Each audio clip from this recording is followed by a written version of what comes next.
Partnerships are important. Missouri Soybeans is built on its collaboration with like-minded organizations, individuals, and corporations. In this edition of the Spotlight Podcast, you'll hear from two key Missouri Soybeans staff members how partnerships help the organization and its members succeed.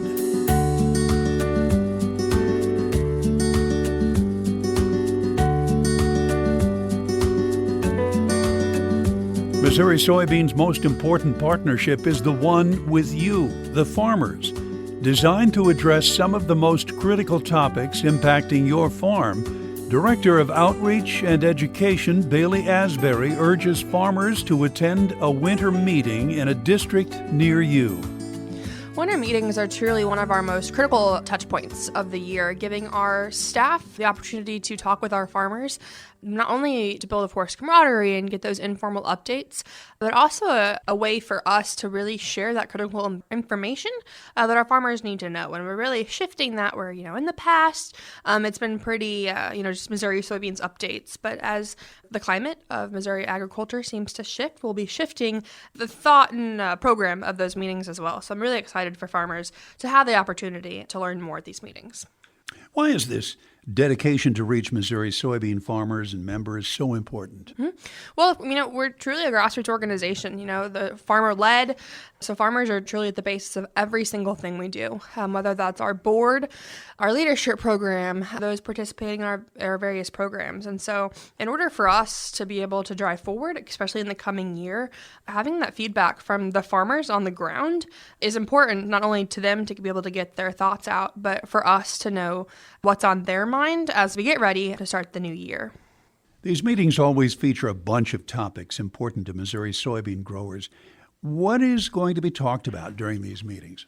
So we're really focusing on risk management as a whole, and whether that's leases and cash rent, approaching your landlords and looking at what that next year looks like, enterprise budgets and marketing plans. There's only so much you can do when the ag economy is in one spot. So I think risk management is those things that the farmers can do themselves to increase their bottom line without making any large changes. And so, of course, tax management is a really important aspect as well.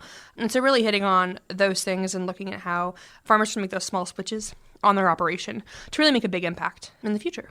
The meetings are, of course, valuable because of the discussion taking place, but there's also food being served. Talk about that. Oh, of course. We really like to work with those local folks in the areas to have, of course, a dinner or lunch, depending on what meeting you're going to and what time it's being hosted. And so not only having those great conversations and presentations along with guest speakers, but being able to share a meal together, which I think is really important, as, Missouri Ag truly is a family. And so sitting around the table and sharing a meal and a beverage and sharing what's on top of your mind. How many of these are there? Yep, there'll be 7 meetings, one in each of our 7 districts. Something I think sometimes our farmers get confused on. You can attend whatever one is closest to you. So don't be too scared if you live in District 1 and District 2 is a little closer to you. We just look forward to seeing you. I always ask this, Bailey, but what's important about like-minded soybean growers meeting together at this time of the year? It's so important. Of course, with farming, there is no off season, but we kind of think as this December, January, February, that time period to really regroup from the last crop season and getting ready to enter the new one. So it's really a sharing of information, not only from us to them and vice versa, but from peer to peer. That's how we learn. And so being able to present this opportunity is really a great way for all of us to benefit as we look for how we can, improve the farmer's ROI in 2025. Missouri Soybeans is built on partnerships. Missouri Soybeans itself is the collaboration of 2 distinct organizations, each with its own board.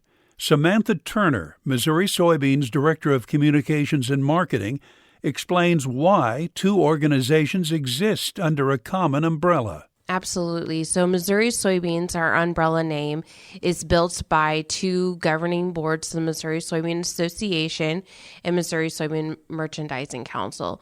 These farmer-led boards collaborate very often to help achieve certain messaging for the Missouri soybean farmers.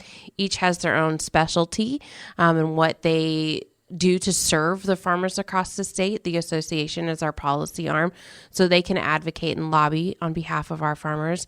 And our merchandising council helps delegate those checkoff dollars and spend them wisely and invest those funds in research, market development opportunities, and education that will help advance our industry.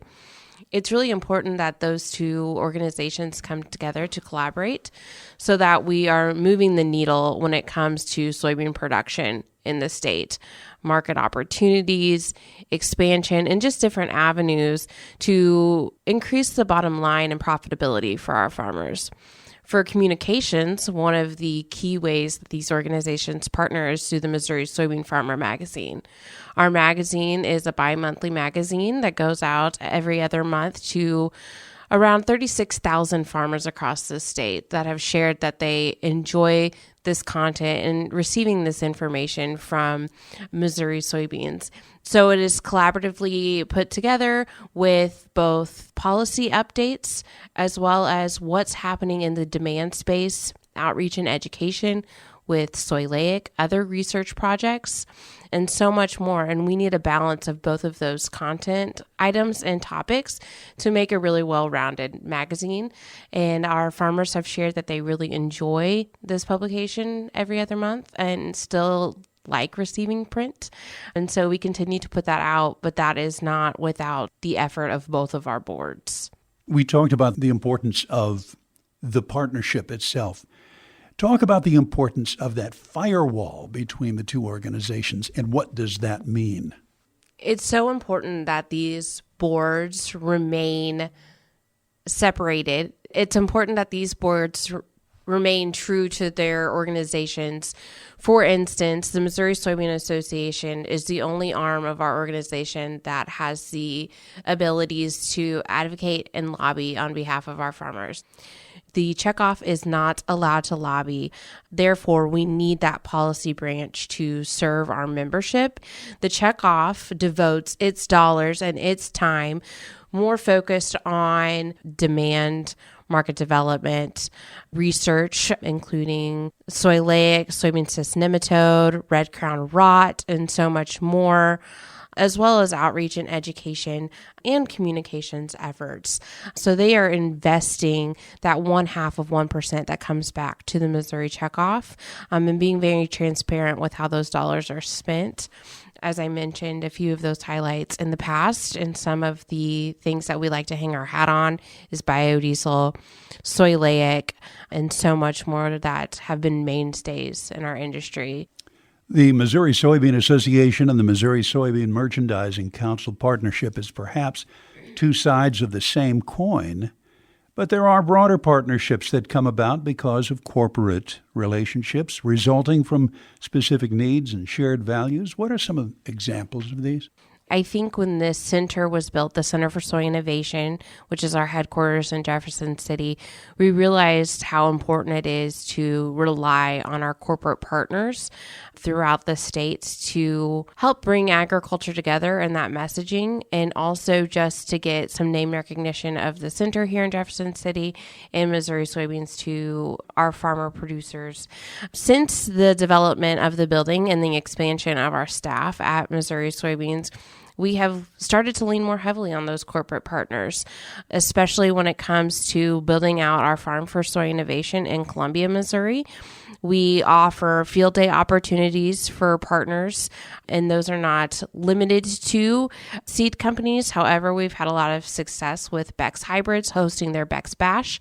We have had FMC come to the farm before and host a field day. We also host our own field days, the Cover Crop Field Day, as well as the Ag Innovation Field Day in the summer.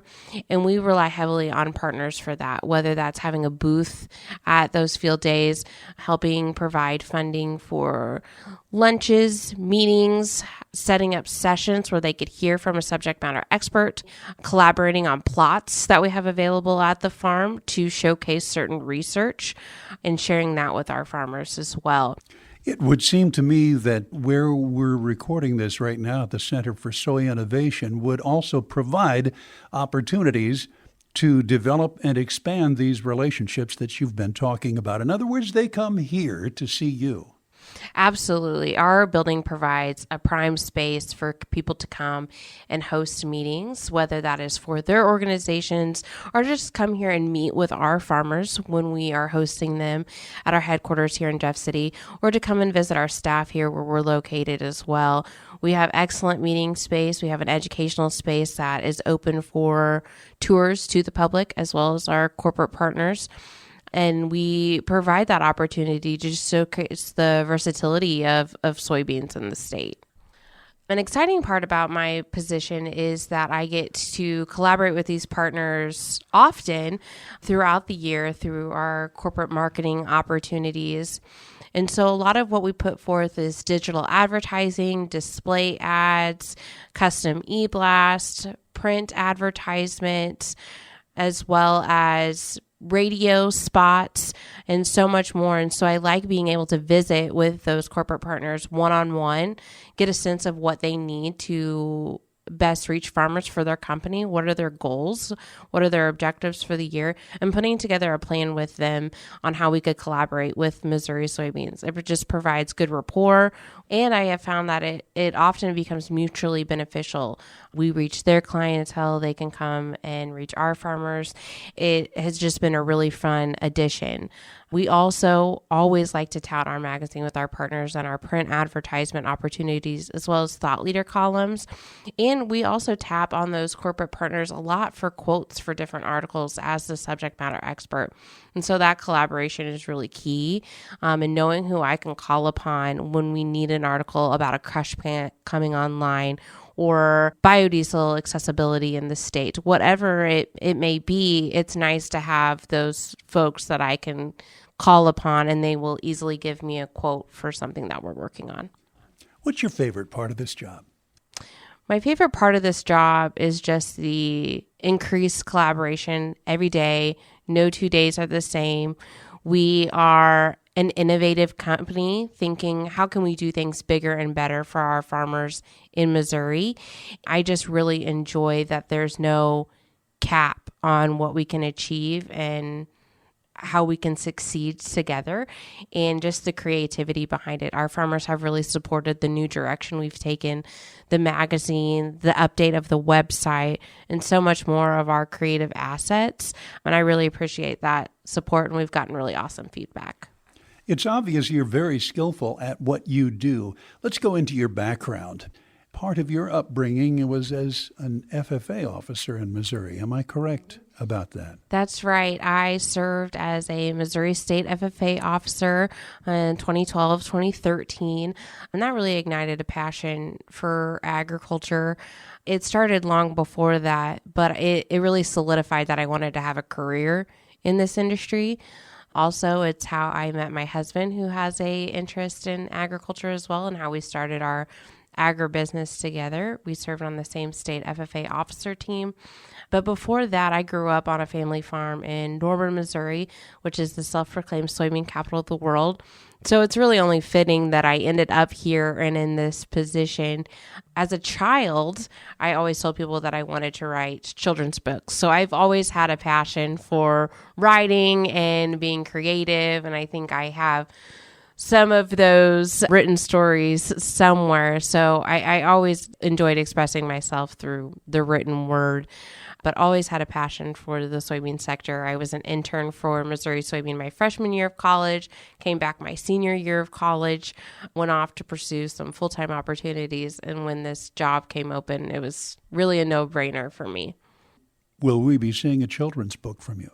I hope so. We have discussed something with Simon and Soymantha and their adventures through the soybean industry.